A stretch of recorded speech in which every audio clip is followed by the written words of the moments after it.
வணக்கம். Public provident fund என்று அழைக்கப்படக்கூடிய பொது வருங்கால வைப்பு நிதி திட்டம் தொடர்பான தகவலை தான் இப்போ நம்ம பார்க்க போறோம். பொதுமக்கள் அனைவரும் பயன்படக்கூடிய வகையில அதிக பாதுகாப்பு தன்மை கொண்ட ஒரு திட்டம் தான் இந்த பப்ளிக் ப்ராவிடென்ட் ஃபண்ட் என்று அழைக்கப்படக்கூடிய பொது வருங்கால வைப்பு நிதி திட்டம். இதை சுருக்கமா பிபிஎஃப் என்றும் அழைப்பாங்க. இந்த பப்ளிக் ப்ராவிடென்ட் ஃபண்ட் ஸ்கீமை நம்ம எங்கெல்லாம் ஓபன் பண்ணலாம் அப்படின்னு பார்த்தோம்னாக்கா அதுக்கு 2 இடங்கள் இருக்கு. ஒன்னு தேசியமயமாக்கப்பட்ட வங்கிகள், நேஷனலைஸ்டு பேங்க்ஸ் அப்படின்னு சொல்லக்கூடிய வங்கிகள்ல ஓபன் பண்ணலாம். அடுத்தது பாத்தீங்கன்னாக்கா போஸ்ட் ஆபீஸ். இந்த 2 இடங்கள்ல இந்த அக்கௌண்ட் ஓபன் பண்ணலாம். அடுத்தது ஒருத்தர் எத்தனை அக்கௌண்ட் இந்த திட்டத்தின் கீழே ஓபன் பண்ணலாம் அப்படின்னு பார்த்தோம்னாக்கா ஒரு தனி நபர் ஒரு அக்கௌண்ட் தான் ஓபன் பண்ண முடியும். முக்கியமா இந்திய குடிமகனா இருக்கணும். ஒரு தனிநபர் ஒன்றுக்கு மேற்பட்ட அக்கௌண்ட்டை இந்த ஸ்கீம்ல ஓபன் பண்ண முடியாது.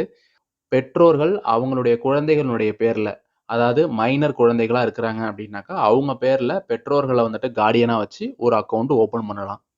அதுபோல மற்ற திட்டங்கள் இருக்கிறது மாதிரி இதுல வந்து நம்ம ஜாயிண்ட் அக்கௌண்ட் ஓபன் பண்ண முடியாது.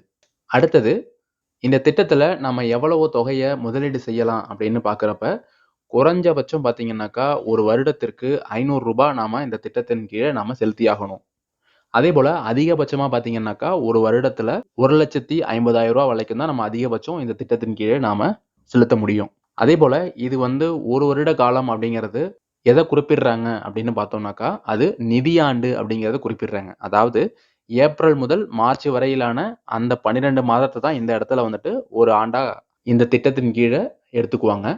அதே போல அதிகபட்சம் 1,50,000 ரூபாய் இந்த திட்டத்தின் கீழே நாம வந்து செலுத்த முடியும் அப்படிங்கிறது, அதாவது தனிநபர் அவரோட கணக்குக்கு ஒரு 1,50,000 லட்சமும் அவருடைய குழந்தையினுடைய கணக்குக்கு 1,50,000 லட்சமும் கட்டலாம் அப்படிங்கிற மாதிரி இதுல புரிஞ்சுக்க கூடாது. அதிகபட்சம் 1,50,000 லட்சம் அப்படிங்கிறது ஒருவர் அவருடைய கணக்கு மற்றும் அவருடைய பெயரை கார்டியனா வச்சு அவருடைய குழந்தைகள் பேர்ல ஒரு அக்கௌண்ட் ஓபன் பண்ணியிருந்தாங்கன்னாலும் அந்த எல்லா அக்கௌண்ட்டையும் சேர்த்து தான் இந்த 1,50,000 லட்சம் அதிகபட்சம் அப்படிங்கிறத புரிஞ்சுக்கணும். அடுத்தது பாத்தீங்கன்னாக்கா இதுல நாம வந்து நம்மளுடைய தொகையை எப்படியெல்லாம் டெபாசிட் பண்ணலாம் அப்படின்னு பார்த்தோம்னா, ஏற்கனவே சொன்னது போல மினிமம் ஒரு வருடத்துக்கு 500 ரூபாய் நம்ம வந்து செலுத்தியிருக்கணும். அதே போல 500 ரூபாய்க்கு மேல நம்ம செலுத்த விருப்பப்பட்டோம்னாக்கா அது 50 மடங்கா இருக்கணும். அதே போல ஒரு வருடத்துக்கு இந்த 500ல இருந்து 1,50,000 லட்சம் ரூபாய் வரைக்கும் நம்ம என்ன தொகையை கட்டணும்னு விருப்பப்படுறோமோ அந்த தொகையை நம்ம கட்டலாம். அந்த தொகையை ஒரு நிதியாண்டு ஏப்ரல்ல இருந்து மார்ச் மாதத்துக்குள்ளார பாத்தீங்கன்னாக்கா அதாவது ஒரே இன்ஸ்டால்மெண்ட்டாவும் நம்ம கட்டிடலாம். இல்ல மாதமாவும் நம்ம பிரிச்சு கட்டலாம். நம்ம வசதிக்கு ஏற்ப எந்த முறையில வேணாலும் கட்டலாம். அடுத்தது வட்டி விகிதங்களை பொறுத்த வரைக்கும் பார்த்தோம்னாக்கா ரிசர்வ் பேங்க் ஆஃப் இந்தியா ஒவ்வொரு காலாண்டுலையும் என்ன வட்டி விகிதங்களை இதுக்காக வழங்குறாங்களோ அந்த வட்டி தான் நாம கட்டக்கூடிய தொகைக்கு செலுத்தப்படும். அதே போல இந்த வட்டி விகிதமானது ஒவ்வொரு மாதமும் எப்படி கணக்கிடுவாங்க அப்படின்னு பார்த்தோம்னாக்கா ஒரு மாதத்தினுடைய 5ஆம் நாளிலிருந்து அந்த மாதத்தினுடைய கடைசி நாள் வரைக்கும் இருக்கக்கூடிய நாட்கள்ல எது குறைஞ்சபட்ச தொகையா இருக்குதோ அந்த தொகைக்கு தான் வட்டி வழங்கப்படும் அப்படின்னு தெரிவிச்சிருக்கிறாங்க.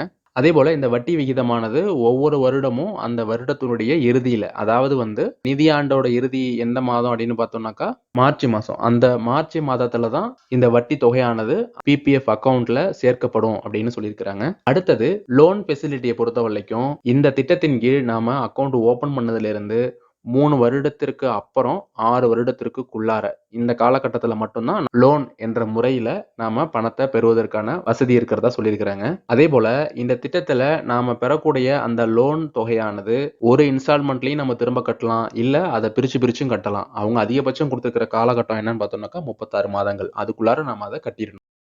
அடுத்தது இந்த திட்டத்தினுடைய முதிர்வு காலம் அப்படிங்கிறது 15 வருடங்கள். நாம இந்த திட்டத்துல சேர்ந்ததிலிருந்து குறிப்பா 7வது வருடத்திலிருந்து இந்த திட்டம் தொடங்கி ஒரு வருடம் முடிஞ்சதுக்கு அப்புறம் எப்ப 7வது வருடம் வருதோ அந்த வருடத்திலிருந்து நாம கட்டின தொகையிலிருந்து ஒரு பகுதியை எடுத்துக்கிறதுக்கான வசதி இருக்கிறதா தெரிவிச்சிருக்கிறாங்க.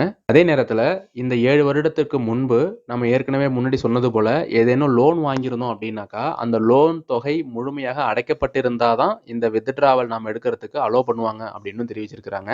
அடுத்தது பாத்தீங்கன்னா இந்த 7வது வருடத்திலிருந்து ஒரு வருடத்திற்கு ஒரு முறை தான் நாம நம்ம கணக்கிலிருந்து பணத்தை நம்ம வித்ட்ரா பண்ண முடியும் அப்படின்னு சொல்லியிருக்கிறாங்க. ஒரே வருடத்துல 2 முறை 3 முறையெல்லாம் நாம வந்து பணத்தை வித்ட்ரா பண்ண முடியாது அப்படிங்கிறது தான் இதனுடைய விளக்கம். அதே போல இந்த வித்ட்ராயல் ஆப்ஷன் மூலியமா நாம அக்கவுண்ட்ல இருந்து எவ்வளவு பணத்தை நம்ம வித்ட்ரா பண்ண முடியும் அப்படின்னு பாக்குறப்ப இந்த கணக்குல இதுக்கு முன்னாடி நாம செலுத்தியிருக்கிற தொகையில அதிகபட்சம் 50% வரைக்கும் தான் நாம அதுல இருந்து எடுக்க முடியும் அப்படின்னு சொல்லியிருக்கிறாங்க. அடுத்தது, அதாவது இந்த திட்டம் தொடங்கிய முதல் வருடத்திலிருந்து 15வது வருடம் முடியிறப்ப இந்த திட்டத்தினுடைய முதிர்வு காலம் வந்ததா அர்த்தம். அந்த 15 வருட காலங்கள் முடிந்ததுக்கு அப்புறம் பாத்தீங்கன்னாக்கா நம்ம கணக்குல இருக்கக்கூடிய மொத்த தொகையையும் அந்த கணக்குல நாம இதுவரைக்கும் செலுத்திய தொகைக்கான வட்டியையும் சேர்த்து மொத்தமா நாம அந்த அக்கவுண்ட்ல இருந்து எடுத்துக்கலாம் அப்படிங்கறதுதான் அதனுடைய விளக்கம். அடுத்தது, இந்த 15 வருட காலம் முடிந்ததும் அந்த கணக்குல இருக்கக்கூடிய தொகையை எடுத்துக்கிறது ஒரு பக்கம் இருந்துச்சுனாலும் இன்னொரு வசதி கொடுத்திருக்கிறாங்க. அதாவது எக்ஸ்டென்ஷன் ஆஃப் அக்கவுண்ட் அப்படின்னு சொல்லியிருக்கிறாங்க. 15 வருட காலம் முடிஞ்சதுக்கு பின்னாடியும் நாம இந்த பணத்தை நாம அந்த அக்கவுண்ட்லயே வச்சு இன்னும் கொஞ்சம் நம்ம அதுக்கான வட்டியை இன்னும் பெருக்கி அதுக்கப்புறம் எடுத்துக்கலாம் அப்படின்னு யாரும் விருப்பப்பட்டாங்கன்னா அவங்களுக்கு இது உதவும். இதுல 2 விதமா நம்ம அந்த அக்கவுண்ட்டை எக்ஸ்டெண்ட் பண்ணலாம். அதாவது நாம அடுத்தது எக்ஸ்டெண்ட் பண்ண போறோம் அப்படின்னு முடிவு பண்ணிட்டோம் அப்படின்னாக்கா இந்த 15வது வருடம் முடிஞ்சு அந்த முதிர்வு காலத்துல இருந்து அடுத்த ஒரு வருட காலத்துக்குள்ளார கம்பல்சரியா அந்த அக்கவுண்ட் ஹோல்டர் இன்ஃபார்ம் பண்ணணும். அதாவது என்னோட அக்கவுண்ட்டை நான் எக்ஸ்டெண்ட் பண்ண போறேன் அப்படின்னு அந்த ஒரு வருட காலத்துக்குள்ள இன்ஃபார்ம் பண்ணினா மட்டும்தான் இந்த எக்ஸ்டென்ஷன் அப்படிங்கிற ஆப்ஷனை நம்ம யூஸ் பண்ண முடியும். 2 ஆப்ஷன் இருக்கு எக்ஸ்டென்ஷன்ல. இப்ப நம்ம அடுத்து எக்ஸ்டெண்ட் பண்ற அந்த காலகட்டத்துல நம்ம டெபாசிட் பண்ற மாதிரி இருந்தோம் அப்படின்னாக்கா அதுக்கு இதுல இருக்கக்கூடிய first point with deposit after maturity அப்படிங்கிறது. இதை பொறுத்த வரைக்கும் அடுத்து நம்ம எக்ஸ்டெண்ட் பண்ற பீரியட் கண்டிப்பா 5 வருட காலம் இருக்கும். 5, 10, 15 அந்த மாதிரி நாம எக்ஸ்டெண்ட் பண்ணிக்கலாம். அடுத்தது 2வது ஆப்ஷன் பாத்தீங்கன்னாக்கா வித்தவுட் டெபாசிட் ஆஃப்டர் மெச்சூரிட்டி அப்படின்னு கொடுத்துருக்காங்க. இந்த முறையில நாம எதுவும் டெபாசிட் பண்ண போறது இல்ல.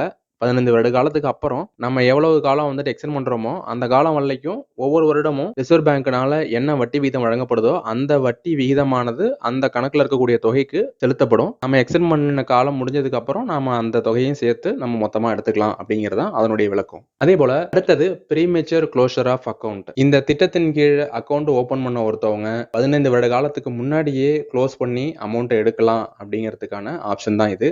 இது எந்தெந்த சூழ்நிலைகள் எல்லாம் பொருந்தும் அப்படின்னு பாத்தீங்கன்னா உதாரணத்துக்கு அக்கவுண்ட் ஓபன் பண்ணனவங்க அவங்களுடைய மேற்படிப்பு அல்லது அவங்களுடைய குழந்தைங்க பேர்ல ஓபன் பண்ணியிருந்தாங்க அப்படின்னாக்கா அவங்களுடைய குழந்தைகளுக்கான மேற்படிப்புகளுக்காக இந்த அக்கௌண்ட்டை நம்ம க்ளோஸ் பண்ற மாதிரி இருந்துச்சு அப்படின்னாக்கா அவங்க என்ன மேற்படிப்பு படிக்கிறாங்களோ அந்த படிக்கிற அந்த கல்வி நிறுவனத்திலிருந்து வழங்கப்பட்ட கல்வி கட்டண தொகைக்கான பில்ல சப்மிட் பண்றது மூலியமா அக்கௌண்ட்டை முன்கூட்டியே நம்ம க்ளோஸ் பண்றதுக்கான ஆப்ஷன் உள்ளதா சொல்லியிருக்கிறாங்க. அதே போல ஏற்கனவே சொல்லியிருந்தோம் இந்த அக்கௌண்ட் ஓபன் பண்ணணும்னாக்கா இந்திய குடிமகனா இருக்கணும் அப்படின்னு. ஒருவேளை அவங்க இந்த நாட்டில இருந்து வேற நாட்டுக்கு குடிபெயர்ந்து போற மாதிரி இருந்தாங்க அப்படின்னாக்கா அவங்களுடைய பாஸ்போர்ட் மற்றும் விசா போன்றவற்றை சமர்ப்பிச்சும் நாம இந்த அக்கௌண்ட்டை முன்கூட்டியே க்ளோஸ் பண்ணிக்கலாம் சொல்றாங்க. அதே நேரத்துல இந்த ப்ரீமெச்சூர் க்ளோசர் ஆஃப் அக்கவுண்ட் அப்படிங்கிறது எப்ப அப்ளிகபிள் அப்படின்னு பாத்தீங்கன்னாக்கா அக்கவுண்ட் ஓபன் பண்ணதுல இருந்து 5 வருட காலம் முடிஞ்சதுக்கு பின்னாடி தான் இந்த ப்ரீமெச்சூர் க்ளோசருக்கான ஆப்ஷன் இருக்கிறதா சொல்லியிருக்கிறாங்க. அடுத்தது வரி சலுகைகள். இதை பொறுத்த வரைக்கும் என்ன அப்படின்னு பார்த்தோம்னா இந்த திட்டத்துல நாம முதலீடு பண்ணக்கூடிய தொகை, அதாவது குறைஞ்சபட்சம் ஒரு வருடத்திற்கு 500, அதிகபட்சம் 1.5 லட்சம் வரைக்கும் சொன்னோங்கல்ல, அந்த தொகைக்கு section 80C income tax act அந்த சட்டத்தின் கீழ் நாம வரி விலக்கு பெறலாம் அப்படின்னு சொல்லியிருக்கிறாங்க. அதே போல இந்த திட்டம் முடிஞ்சு இந்த திட்டத்திலிருந்து நம்ம தொகையை எடுக்கிறப்ப 15 வருட காலம் நாம இதுல முதலீடு செஞ்ச தொகைக்கு வழங்கப்பட்ட வட்டிக்கு எந்த விதமான வரியும் செலுத்தாம நம்ம தொகையை எடுத்து அனுபவிக்கலாம் அப்படிங்கறதான் இதனுடைய கூடுதல் சலுகைகள். இப்ப பார்த்த இந்த திட்டத்தின் கீழ் ஒருவர் அவங்களுடைய சூழ்நிலைக்கு ஏற்ப குறைஞ்சபட்சம் ஒரு வருடத்திற்கு 500 அதிகபட்சம் 1.5 லட்சம் ரூபாய் வரைக்கும் முதலீடு செஞ்சு அவங்களுடைய பிற்கால தேவைகளுக்கு இதை பயன்படுத்திக்கலாம் அப்படிங்கறதுதான் இந்த திட்டத்தினுடைய நோக்கம். இது வரைக்கும் பார்த்த இந்த பப்ளிக் ப்ராவிடென்ட் ஃபண்ட் ஸ்கீம் என்று அழைக்கப்படக்கூடிய பொது வருங்கால வைப்பு நிதி தொடர்பான தகவல்கள் உங்களுக்கு பயனுள்ளதாக இருக்கும் என்று நம்புகிறேன். நீங்களும் அவ்வாறு நினைத்தீர்களேயானால் இந்த தகவலை உங்களது உறவினர்கள் மற்றும் நண்பர்களுடன் பகிருங்கள். நன்றி.